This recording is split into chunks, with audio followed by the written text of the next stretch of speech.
경기지사 선거 얘기 해보겠습니다.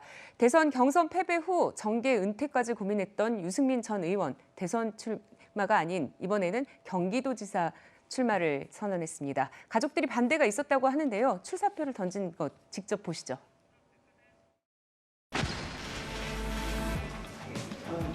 그동안 깊은 책임자가 되는 것이 공직자의 부정부패, 비리는 무관용 원칙을 철저히 지켜서 깨끗한 경기도를 반드시 만들겠다는 약속을 드립니다. 무엇보다도 저는 인물의 경쟁력을 강조하고 싶습니다. 지금 어떤 후보들보다도 제가 경기도정을 4년간 책임을 지게 되면 정말 잘할 자신 있습니다. 저와 제일 가까운 사람들, 네. 가족들, 또 저와 뭐 정말 동고동락하던 제 이 보좌진들, 제일 가까운 사람들은 다 말렸습니다. 제 딸도 아빠 하지 말라고, 아빠 이제 좀 쉬고 좀 자유롭게 다른 보람 있는 일 좀 하면 안 돼 이러고 말렸는데, 그래 마지막 결정의 순간에는 가족들도 다 동의를 해서 그렇게 했습니다. 저희 뭐 어머니, 형, 누나 뭐 다 말렸습니다. 가장 네, 사실은 험지라고 불릴 수도 있는데 이 경기도지사 유승민 전 의원이 왜 도전을 했을까요? 정혁진 변호사님의 의견은 어떻습니까? 여태까지 단체장이 대통령 된 케이스는 이명박 당시 서울시장밖에 없지 않았습니까?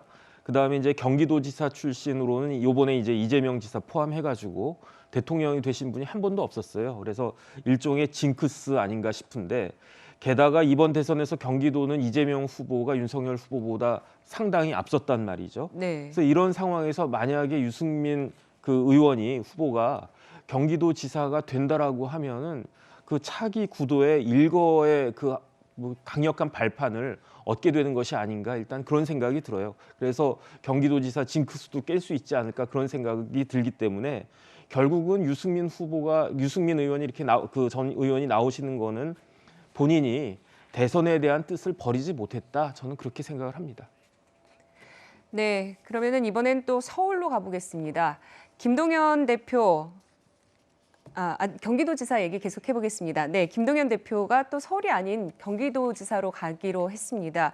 네, 최진봉 교수님, 예. 왜 김동연 대표는 경기도를 선택했을까요? 아무래도 이제 두 개를 비교해서 보면 어느 쪽으로 가는 게 본인한테 더 유리할까 하는 판단을 했을 가능성이 있어요. 물론 이제 경기도로 가면 경선을 치러야 돼서 부담이 좀 있긴 하지만 아무래도 서울보다는 당선 가능성이 더 높다고 판단했을 가능성이 있다고 봅니다. 서울 같은 경우는 어쨌든 오세훈 현 시장의 현직 프리미엄도 있고, 그런 상황에서 이렇게 녹록지 않은 상황에서 선거를 치러야 돼요, 민주당 입장에서는. 그러나 경기도 같은 경우는 이재명 상임 고문이 정책 기반이기도 하고, 또 대선에서도 윤석열 당시 후보보다 좀 더 높은 득표율을 가져왔기 때문에 조금 더 유리한 상황에서 선거를 치를 수 있는 상황이 되지 않을까 하는 판단을 했을 가능성이 있다고 봅니다. 아무래도 서울에서 만약에 이제 본인이 패배하게 되면 여러 가지 정책 부담이 생길 수밖에 없거든요. 그래서 네. 그런 부분들을 좀 피하려는 의도가 있지 않나 하는 생각이 들고, 후보가 되기만 하면, 민주당과 이제 합당을 해서 후보가 되고 나면 아무래도 서울보다는 경기도가 좀 유리한 정치적 지형이다 하는 부분들이 좀 판단의 근거가 되지 않았을까, 이렇게 생각을 합니다. 네, 특히 김 대표 출사표 던지면서 이재명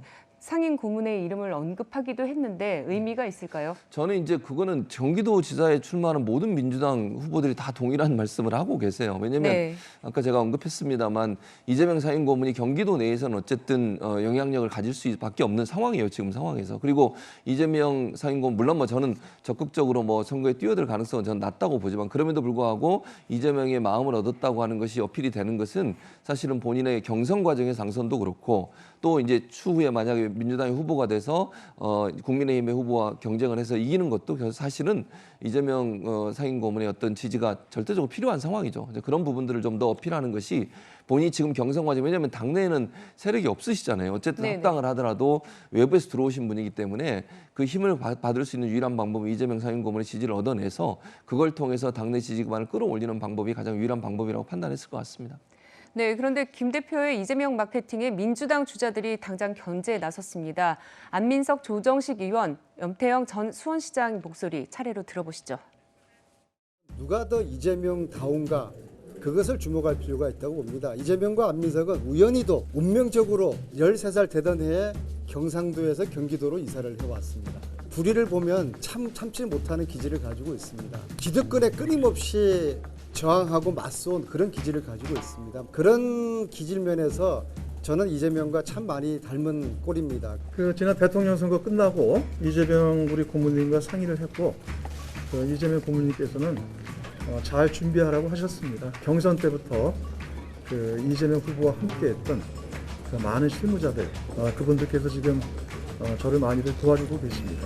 이전의 이력으로 보면 저와 마찬가지로 기초자치단체장으로 출발했습니다. 성남시장 8년 하셨죠. 예. 제가 수원시장 12년하고 겹쳐지는데 경기도지사를 거쳐서 집권여당 대통령 후보가 됐습니다. 이재명이 밟은 길이 민생 우선 진짜 정치로 가는 길이기 때문이라고 생각하거든요. 그것이 생활정치의 정신을 잇겠다.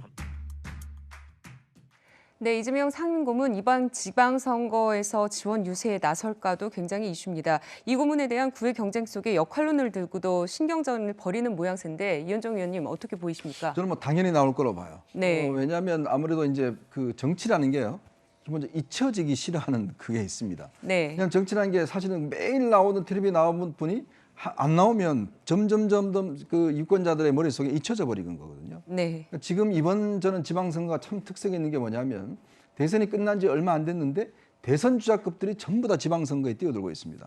아마 이거는 이재명 효과도 있을 거예요. 네. 이재명 지사가 이제 경기지사를 함으로써 바로 대선 주자로 이제 도약했던 바로 그런 이제 모델이 있을 것이고 또 지금 나와 있는 이 자치단체장들 보면 지금 뭐 국민의힘만 하더라도 일단 서울 오세훈, 부산 박형준, 그다음 대구 또 홍준표, 지금 경기도 유승민 보면 다들 대선 주자급들입니다. 민주당도 마찬가지로 지금 송영길 뭐 이런 분들이 지금 다 나서겠다는 한 이유도 뭐냐면 이번 지방선거에 뭔가 나서서 정치적 역할을 하고 그다음에 지방자치에서 뭔가 성과를 보여야지만이 다음 아마 대선에 유리할 것이다 판단하는 것 같아요. 그런 측면을 보자면 이재명 지사도 급하죠. 본인도 네. 빨리 나와서 영향력을 확인해야 되니까. 네.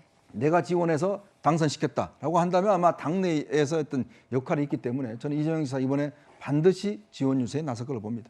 네, 지금까지 경기지사 선거 얘기 나눠봤습니다. 이번에는 지방선거의 꽃으로 불리는 서울시장 얘기해 보겠습니다. 먼저 송영길 전 대표가 서울 송파로 주소를 옮기면서 출마할 수밖에 없다 이런 얘기를 했는데요. 한번 들어보시죠.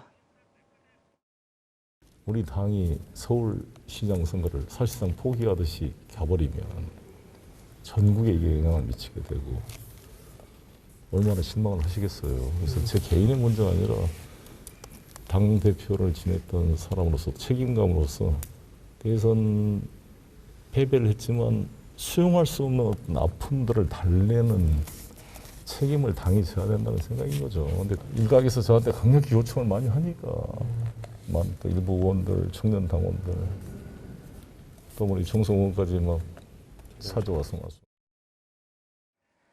네, 그런데 어제 민주당 서울 지역 의원들이 긴급 회동을 갖고 송 전 대표 추대 반대 입장을 밝혔습니다. 또 이낙연 전 대표, 임종석 전 비서실장도 차출하자, 새 얼굴을 찾아보자 이런 주문까지 나오고 있다고 들립니다. 최진봉 교수님 어떻습니까? 예, 맞습니다. 지금 이제 민주당은 사실은 아까도 말씀드린 서울시장은 상당히 열악한 상황에 선거를 치르는 거예요. 아무도 네. 나가려고 안 했잖아요. 최근에 어쨌든 이제 몇 분들의 이렇게 이름에 오르고 차출 논란이 나오고 이렇게 된 것도 송영길 전 대표 입장에서 저는 국민들 앞에 좀 송구한 부분이 분명히 있잖아요. 어쨌든 선거에서 패배한 책임이 있는 분인데 다시 나서는 것이 얼마나 부담스럽겠습니까? 근데 지금은 뭘 가릴 때가 아니에요, 현재는. 왜냐면 일단 오세훈 현 시장이 대응하려면 중량급이 될 수밖에 없어요. 인지도 네. 면에서도 그 정도의 인지도가 없다고 하면 사실은 대응 자체가 안 돼요.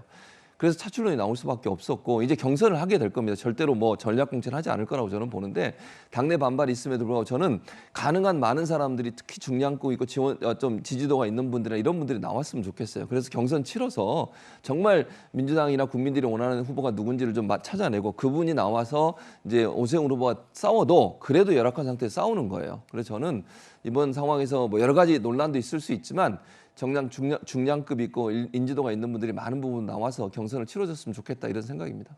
네, 이미 출사표를 던진 김진애 전 의원이나 곧 출마를 할 것 같은 박주민 의원 벌써부터 경선을 벼르고 있는 그런 분위기입니다. 민주당으로서는 1차적으로 흥행을 위해서 경선을 띄우자는 속내 이런 것도 있지 않을까요? 그렇죠. 아무래도 이제 흥행이 돼야 또 이제 바람이 부는 것이니까요. 네. 근데 아마 이제 민주당 지금 서울시 의원들이 지금 집단 반발하고 있는 이유가 뭐냐면 지방선거는 좀 줄투표가 될 가능성이 있거든요. 네. 생각해 보시면 지금 저 서울 지역 25개 구청장 중에서 24개 구청장이 다 민주당 소속입니다. 네. 근데 이분들 입장에서는 과연 송영길 대표가 나와서 이게 지금 도움이 되겠냐. 줄투표를 하는데 송영길 그다음에 민주당 구청장 찍을 수 있겠냐. 이 이제 의문을 제기를 하는 거거든요. 예. 그래서 아마 특히 왜냐하면 송영길 전 대표는 이번 대선 패배의 책임뿐만 아니라 지금 계속 인천에 정치를 하셨던 분입니다. 인천시장 하셨고 인천에 지금 그 계양에서 이제 국회의원 하신 분이거든요. 저는 그런 면에서 아마 반발하고 있는 게 아닌가 싶습니다.